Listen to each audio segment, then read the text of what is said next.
For years, Beat the Chasers has drawn millions of viewers, glued to their screens as contestants braved the intimidating titans of trivia, the Chasers.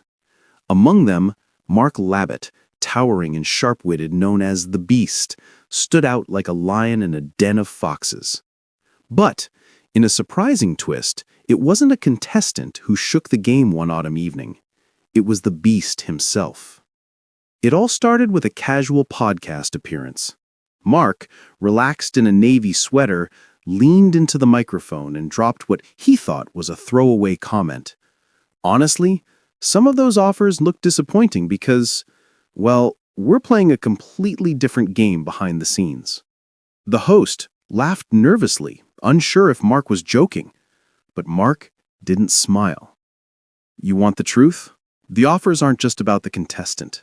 They're strategic, calculated, sometimes deliberately low. Twitter erupted within minutes. Hashtag Beast Mode Truth trended as fans replayed the clip over and over.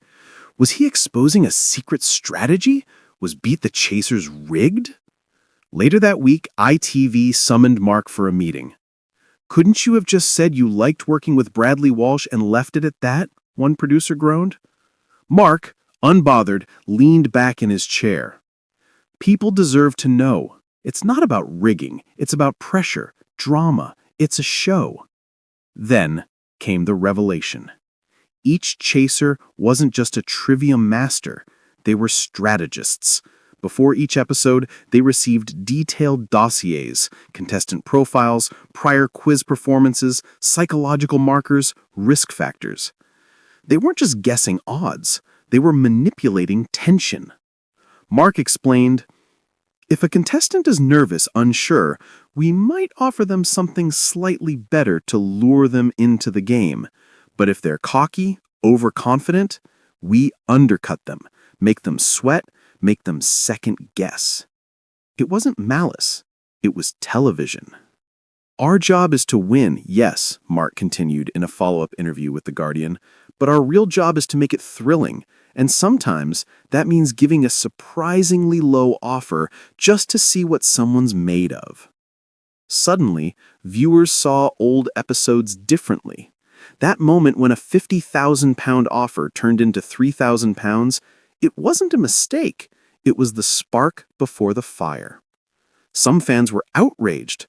That's emotional manipulation, one tweeted. It's like poker, but with IQs and egos, Mark replied. Others were fascinated. Mark just turned a quiz show into psychological warfare, another wrote. And maybe that was the point. In the weeks that followed, Beat the Chasers' ratings soared. People wanted to re-watch every awkward hesitation, every twitch of the eye, every time Mark raised a sly eyebrow after a lowball offer. Then, in a special live episode dubbed The Truth Game, producers leaned in. They gave Mark full control of the offers, no oversight, no limits. The contestant, a quiet librarian from Bristol, was offered just £1,000 to face 5 chasers. The crowd booed, but she took it, and she won. The studio erupted. The internet exploded. Mark grinned. After the show, as he signed autographs backstage, a young fan asked him, "Why'd you do it? Why tell everyone?" Mark knelt down slightly and said with a wink, "Because even the smartest game needs a little truth to stay clever."